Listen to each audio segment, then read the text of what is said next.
قل تعالوا أتل ما حرم ربكم عليكم ألا تشركوا به شيئا وبالوالدين إحسانا ولا تقتلوا أولادكم من إملاق نحن نرزقكم وإياهم ولا تقربوا الفواحش ما ظهر منها وما بطن ولا تقتلوا النفس التي حرم الله إلا بالحق ذلكم وصاكم به لعلكم تعقلون ولا تقربوا مال اليتيم إلا بالتي هي أحسن حتى يبلغ أشده وأوفوا الكيل والميزان بالقسط لا نكلف نفسا إلا وسعها وإذا قلتم فاعدلوا ولو كان ذا قربى وبعهد الله أوفوا ذلكم وصاكم به لعلكم تذكرون وأن هذا صراطي مستقيما فاتبعوه ولا تتبعوا السبل فتفرق بكم عن سبيل ذلكم وصاكم به لعلكم تتقون ثم آتينا موسى الكتاب تماما على الذي أحسن وتفصيلا لكل شيء وهدى ورحمة لعلهم بلقاء ربهم يؤمنون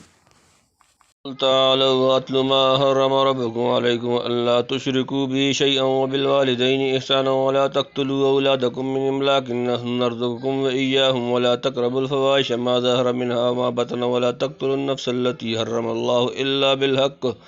ذالکم وصاکم به لعلکم تعقلون۔ کل فرما دیں تعالوا آؤ اتلو ما میں پڑھ کر سناؤں ما حرم جو حرام کیا ربکم تمہارا رب علیکم تم پر اللہ تشرکو کہ نہ شریک ٹھہراؤ بھی اس کے ساتھ شیئن کچھ کوئی وبالوالدین اور والدین کے ساتھ احساناً نیک سلوک ولا تقتلوا اور نہ قتل کرو اولادکم اپنی اولاد من سے املاکن مفلس نحن ہم نرزقکم تمہیں رزق دیتے ہیں وإیاہم اور ان کو ولا تقربوا اور قریب نہ جاؤ تم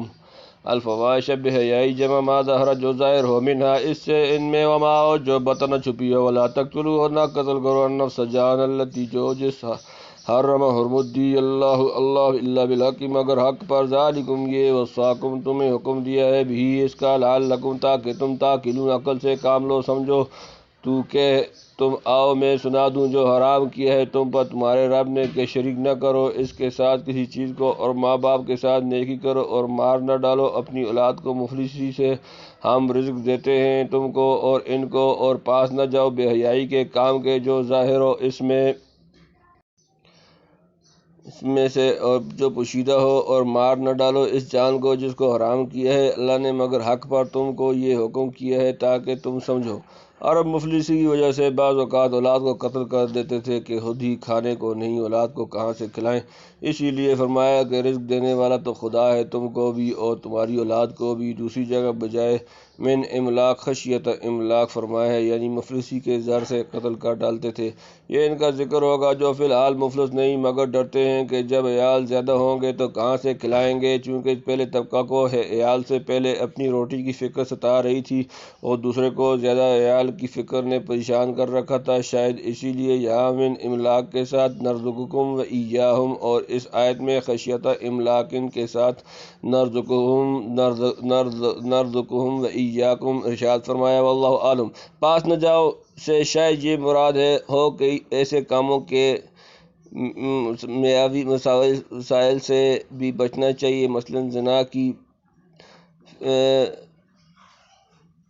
فی الحال مفلس نہیں مگر ڈرتے ہیں کہ جب عیال زیادہ ہوں گے تو کہاں سے کھلائیں گے، چونکہ پہلے طبقے کو عیال سے پہلے اپنی روٹی کی فکر ستا رہی تھی اور دوسرے کو زیادہ عیال کی فکر نے پریشان کر رکھا تھا، شاید اسی لیے یہاں من املاق کے ساتھ نرزقہم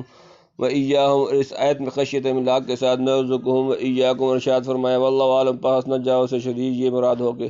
ایسا کاموں کے مبادی وسائل سے بھی بچنا چاہیے، مثلا زنا کی طرح نظر بد سے بھی اجتناب لازم ہے۔ الا بالحق کا استثناء ضروری تھا جس میں قاتل عمد زانی محسن اور مرتد عن الاسلام کا قتل داخل ہے، جیسا کہ احادیث صحیحہ میں اس کی تصریح وارد ہو چکی اور ائمہ مجتہدین پر اس پر اجماع کر چکے ہیں۔ اس آیت سے ان چیزوں کا حرام ہونا ثابت ہوا، شرک باللہ، والدین کے ساتھ بدسلوکی، قتل اولاد،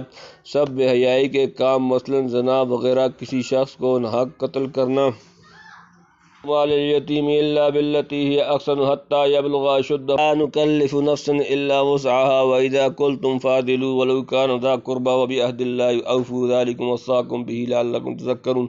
ولا تقربوا قریب نہ جاؤ مال الیتیم یتیم اللہ مگر باللتی ایسے جو ہی وہ احسن بہترین حتیٰ یہاں تک کہ یبلغ پہنچ جائے اشدہ اپنی جوانی و اوفو اور پورا کرو الکیل ماپ والمیزان اور تول بالقسط انصاف کے ساتھ لا نکلف ہم تکلیف نہیں دیتے نفساً کسی کو الا مگر وسعها اس کی وسعت مقدور و اذا اور جب کل تم بات کرو فاعدلوا تو انصاف کرو ولو کان خواہ ہو ذا قربا رشتہ دار وا اور بعہدی عہد اللہ اوفو پورا کرو ذالکم یہ وصاکم اس نے تمہیں حکم دیا بھی اس کا لعلکم تاکہ تم تذکروا نصیحت پکڑو اور پاس نہ جاؤ یتیم کے مال کے مگر اس طرح سے کہ بہتر ہو یہاں تک کہ پہنچ جاوے اپنی جوانی کو اور پورا کرو ناپ اور تول کو انصاف سے ہم کسی کے ذمہ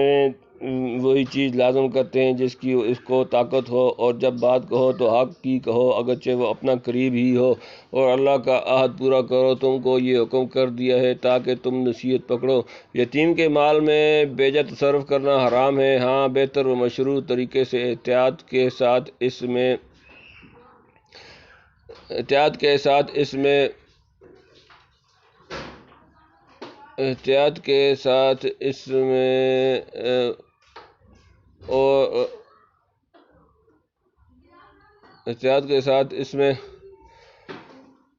ولی یتیم تصرف کر سکتا ہے جب یتیم جوان ہو جائے اپنے فرائض کو سنبھال سکے تو اس کے حوالے کر دیا جائے یعنی اپنی طاقت کے موافق ان احکام کی بجاوری میں کوشش کرو اس کی تم مکلف ہو خدا کسی کو اس کی قدرت سے زیادہ تکلیف نہیں دیتا یعنی حق و انصاف کی بات کہنے میں کسی کی قرابت و محبت مانے نہ ہونی چاہیے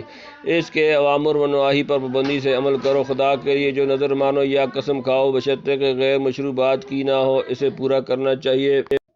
وَأَنَّ هَذَا صِرَاطِي مُسْتَقِيمًا فَاتَّبِعُوهُ وَلَا تَتَّبِعُوا السُّبُلَ فَتَفَرَّقَ بِكُمْ عَنْ سَبِيلِهِ ذَلِكُمْ وَصَّاكُمْ بِهِ لَعَلَّكُمْ تَتَّقُونَ وَأَنَّ اور یہ کہ هَذَا یہ صراطی یہ راستہ مستقیماً سیدھا فَاتَّبِعُوهُ پس اس پر چلو وَلَا تَتَّبِعُوا نہ چلو السُّبُلَ راستہ فَتَفَرَّقَ پس جدا کر دیں بِكُمْ تمہیں عن سے سبیلی اس کا راستہ ذَلِكُمْ یہ وَصَّاكُمْ بِهِ حکم دیا اس کا لعلکم تاکہ تم تتقون پرہیزگاری اختیار کرو حکم کیا کہ یہ راہ ہے میری سیدھی سو اس پر چلو اور مت چلو اور راستوں پر کہ وہ تم کو جدا کر دیں گے اللہ کے راستے سے یہ حکم کر دیا ہے تم کو تاکہ تم بچتے رہو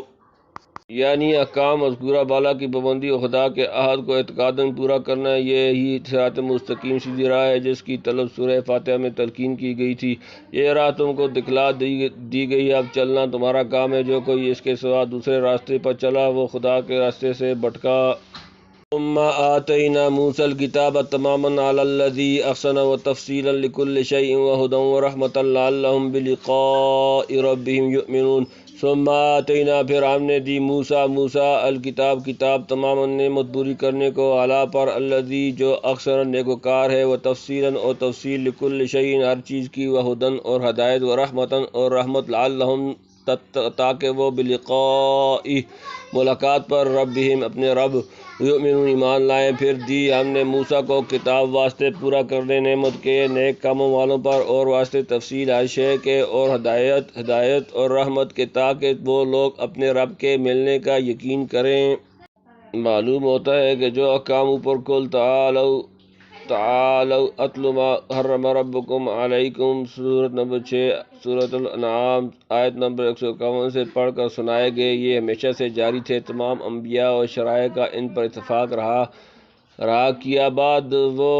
بعد حق تعالیٰ نے حضرت موسیٰ علیہ السلام پر تورات اتاری جس میں احکام شرع کی مزید تفصیل درج تھی تورات عطا فرما کر اس زمانے کے نیک کام کرنے والوں پر خدا نے اپنی نعمت پوری کر دی ہر